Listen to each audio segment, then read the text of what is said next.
بسم اللہ الرحمن الرحیم۔ نمبر 1، اسلامی تاریخ۔ حضرت اسماعیل علیہ السلام۔ حضرت اسماعیل علیہ السلام حضرت ابراہیم علیہ السلام کے بڑے فرزند تھے۔ قرآن کریم میں ان کا تذکرہ 8 جگہوں پر آیا ہے۔ حضور صلی اللہ علیہ وسلم اور عرب کے مشہور اور باعزت خاندان قریش کا تعلق بھی انہی کی نسل سے ہے۔ پیدائش کے بعد حضرت ابراہیم علیہ السلام اللہ تعالیٰ کے حکم کے مطابق انہیں ان کی والدہ کے ساتھ بیت اللہ کے قریب چٹیل میدان میں چھوڑ کر چلے گئے تھے۔ جب کھانے پینے کا سامان ختم ہو گیا تو حضرت اسماعیل علیہ السلام کی تربیت و پرورش کے لیے اللہ تعالیٰ نے زمزم کا چشمہ جاری کر دیا، جو آج تک موجود ہے۔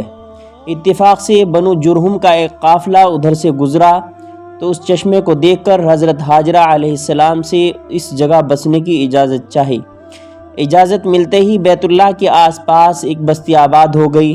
جب اللہ تعالیٰ نے حضرت ابراہیم علیہ السلام سے حضرت اسماعیل علیہ السلام کی قربانی طلب فرمائی تو دونوں بخوشی تیار ہو گئے اور باپ بیٹے کو قربان کرنے کے لیے چل پڑے۔ جب چھری گردن پر چلنے لگی تو اللہ تعالیٰ نے خوش ہو کر اس کی جگہ جنت سے دمبا بھیجا، پھر اس کی قربانی کی۔ چنانچہ اسی کی یاد میں عید الاضحیٰ کے موقع پر جانوروں کی قربانی کا سلسلہ ہمیشہ کے لیے جاری کیا گیا۔ پھر قبیلہ بنو جرہم میں حضرت اسماعیل علیہ السلام کی شادی ہوئی۔ حضرت اسماعیل علیہ السلام نے 137 سال کی عمر میں وفات پائی اور اپنی والدہ ماجدہ کے پہلو میں حرم شریف میں دفن ہوئے۔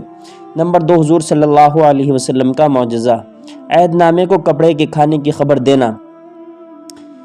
جس وقت کفار قریش نے آپ صلی اللہ علیہ وسلم اور آپ کے اصحاب رضی اللہ عنہم کا بائیکاٹ کر دیا تھا تو آپ نے اس عہد نامے کے متعلق جس میں بائیکاٹ کی دفعات تھیں یہ خبر دی کہ اسے کیڑوں نے کھا لیا ہے اور اس میں صرف اللہ کے نام کو باقی چھوڑا ہے۔ لہٰذا یہ سن کر ابو طالب نے کفار قریش کو بطور چیلنج کہا، اگر میرے بھتیجے کی یہ بات غلط ہے تو میں ان کو تمہارے حوالے کر دوں گا۔ چنانچہ جب ان لوگوں نے اس عہد نامے کو دیکھا تو ویسے ہی پایا جیسا کہ خبر دی گئی تھی۔ نمبر 3، ایک فرض کے بارے میں۔ قرآن شریف میں اللہ تعالیٰ فرماتا ہے، اگر تم بیمار ہو جاؤ یا سفر میں ہو یا تم میں سے کوئی شخص اپنی طبعی ضرورت یعنی پیشاب پاخانہ کر کے آیا ہو یا اپنی بیوی سے ملا ہو تو تم پانی کے استعمال پر طاقت نہ رکھتے ہوں تو ایسی حالت میں تم پاک مٹی کا ارادہ کرو یعنی تیمم کر لو۔ خلاصہ اگر کسی پر غسل فرض ہو جائے اور پانی استعمال کرنے کی طاقت نہ ہو تو ایسی صورت میں غسل کے لیے تیمم کر کے نماز پڑھنا فرض ہے، اور تیمم کا طریقہ یہ ہے کہ پہلے نیت کرے، پھر ایک مرتبہ دونوں ہاتھوں کو مٹی پر مار کر اپنے منہ پر پھیرے اور دوسری مرتبہ دونوں ہاتھوں کو مٹی پر مار کر کوہنیوں تک پھیر لے۔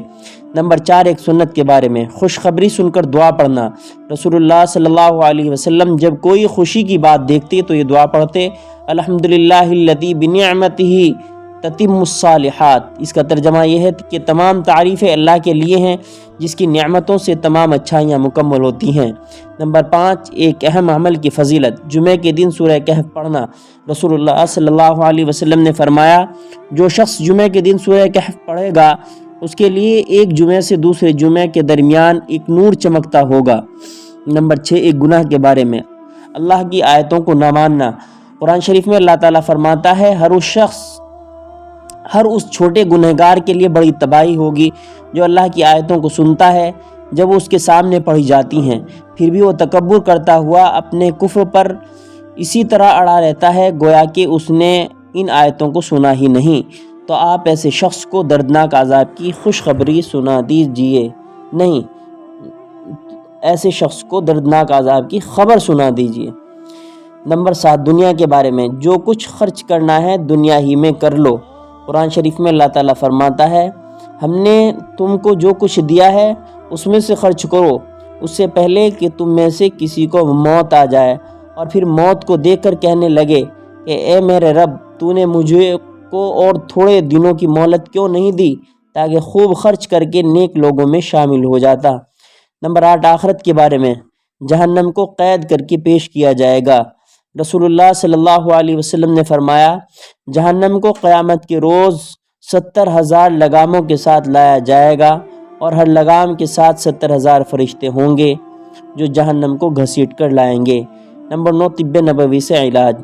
رسول اللہ صلی اللہ علیہ وسلم نے فرمایا، گائے کا دودھ استعمال کیا کرو، کیونکہ وہ ہر قسم کے پودوں کو چرتی ہے، اس لیے اس کے دودھ میں ہر بیماری سے شفا ہے۔ نمبر 10، نبی پاک صلی اللہ علیہ وسلم کی نصیحت۔ آپ نے فرمایا اپنے مہمان کے ساتھ کھاؤ کیونکہ وہ تنہا کھانے میں شرم محسوس کرتا ہے۔